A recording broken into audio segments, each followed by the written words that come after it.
लगभग 3.8 अरब साल पहले, जब पृथ्वी पर केवल सूक्ष्म जीव माइक्रो ऑर्गेनिजम्स थे, तब धीरे धीरे इन जीवों ने अनुकूलन एडेप्टेशन करना शुरू किया। कुछ जीव सूरज की रोशनी से ऊर्जा लेने लगे, जिससे पौधे फोटोसिंथेसिस करने वाले जीव बने। कुछ जीव दूसरे जीवों को खाने लगे, जिससे पहले जानवर बने। लाखों वर्षों में ये जीव समुद्र से बाहर निकले और धीरे धीरे पृथ्वी पर फैल गए।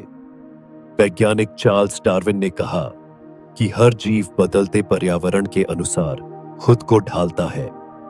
जो जीव सर्वाइवल के लिए बेहतर तरीके से ढल जाते हैं, वही आगे बढ़ते हैं और बाकी खत्म हो जाते हैं। इसे नेचुरल सिलेक्शन, प्राकृतिक चयन कहा जाता है। मतलब इंसान कोई अचानक पैदा हुई प्रजाति नहीं है, बल्कि वह लाखों सालों में विकसित हुआ है।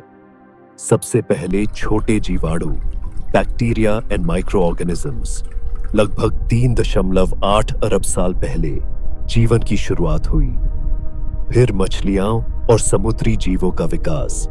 करीब 50 करोड़ साल पहले समुद्र में जटिल जीव विकसित हुए।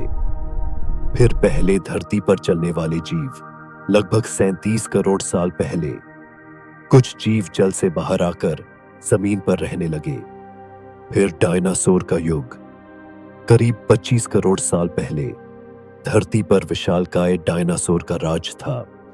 फिर पहले स्तनधारी मैमल्स का विकास, लगभग 20 करोड़ साल पहले छोटे स्तनधारी जीव अस्तित्व में आए।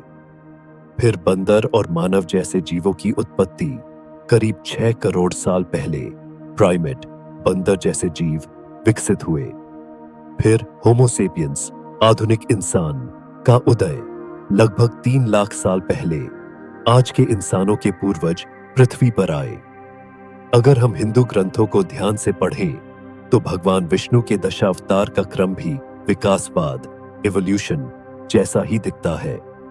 पहला मत्स्य अवतार, मछली। पहला समुद्री जीवन।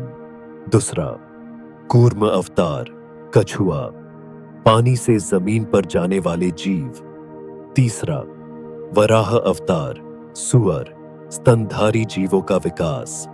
चौथा नरसिंह अवतार, आधा सिंह आधा मनुष्य, जानवरों से मनुष्यों की ओर परिवर्तन।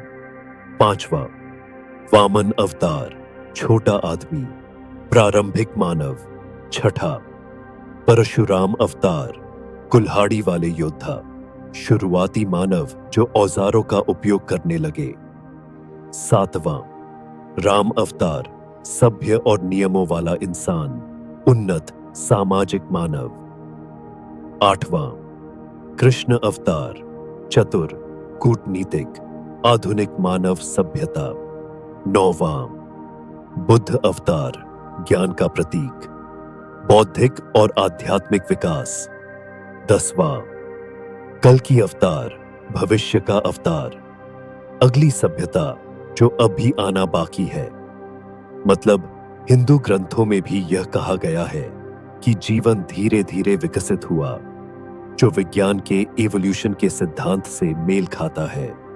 अब सवाल यह उठता है कि क्या यह सब सिर्फ प्राकृतिक रूप से हुआ, जैसा कि वैज्ञानिक कहते हैं, या फिर कोई दैवीय शक्ति, भगवान, इस विकास को नियंत्रित कर रही थी।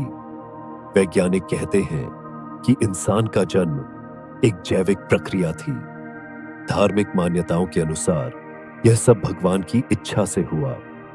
अगर हम ध्यान से देखें तो दोनों का एक ही जवाब है, बस तरीका अलग है। विज्ञान कहता है कि विकास धीरे धीरे प्राकृतिक रूप से हुआ। हिंदू धर्म में भी कहा गया है कि भगवान विष्णु ने जीवन को एक क्रम में विकसित किया। मतलब भगवान कोई जादू से इंसान नहीं बना रहे थे, बल्कि प्रकृति को एक दिशा दे रहे थे। अब सवाल आता है, अगर जीवन बना तो क्या यह ब्रह्मांड और पृथ्वी पर ही सीमित है? क्या कहीं और भी जीवन है? एलियंस का क्या सच है? जानने के लिए जुड़े रहिए अगले भाग में।